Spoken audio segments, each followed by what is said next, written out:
नमस्कार मंडळी, अन्नपूर्णा खाद्य पाककृती या चॅनेलमध्ये आपलं स्वागत आहे.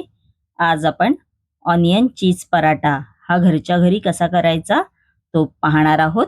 चला तर आपण आता या रेसिपीचं साहित्य बघून घेऊया. त्यासाठी लागणारं साहित्य, इकडे मी गव्हाच्या पिठाचा डो तयार केलेला आहे. 2 कांदे असे उभे पातळ चिरलेले आहेत. 1 बटाटा असा उकडून मॅश केलेला आहे.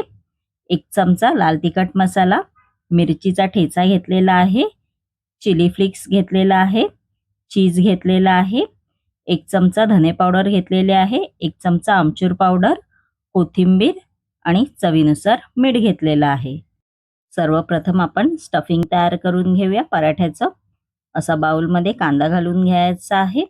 त्यानंतर ह्याच्यामध्ये मिरचीचा ठेचा घालून घ्यायचा आहे.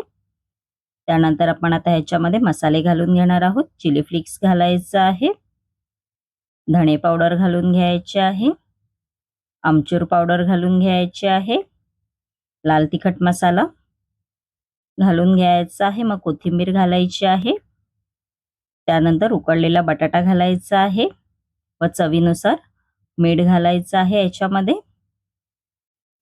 त्यानंतर आपण आता हे हाताच्या साहाय्याने सगळं मिश्रण आहे ते मिक्स करून घेणार आहोत. असं मिश्रण झालं पाहिजे, बघू शकता तुम्ही. त्यानंतर ह्याच्यामध्ये आपण आता चीज किसून घालणार आहोत. असा चीज किसून घालायचा आहे. चीज ऑप्शनल आहे, घातलात तरी चालेल, नाही घातलात तरी चालेल. आपलं मिश्रण तयार झालेलं आहे स्टफिंग पराठ्याचं. चला तर आपण आता पराठा बनवून घेऊया.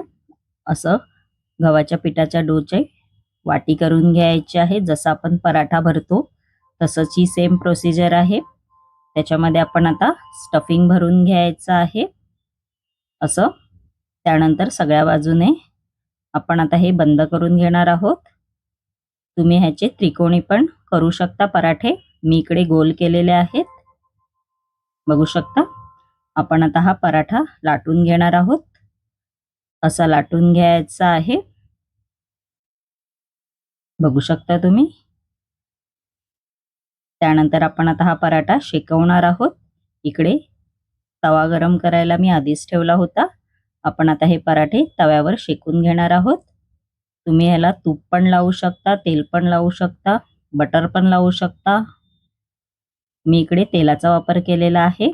मस्तपैकी असं सगळ्या बाजूने तेल लावून घ्यायचं आहे.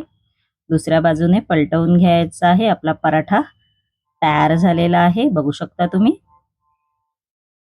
आहे की नाही मस्तपैकी अशी सोपी रेसिपी, एकदम इझी अशी ऑनियन पराठ्याची. तुम्ही पण ही नक्की रेसिपी करून पहा.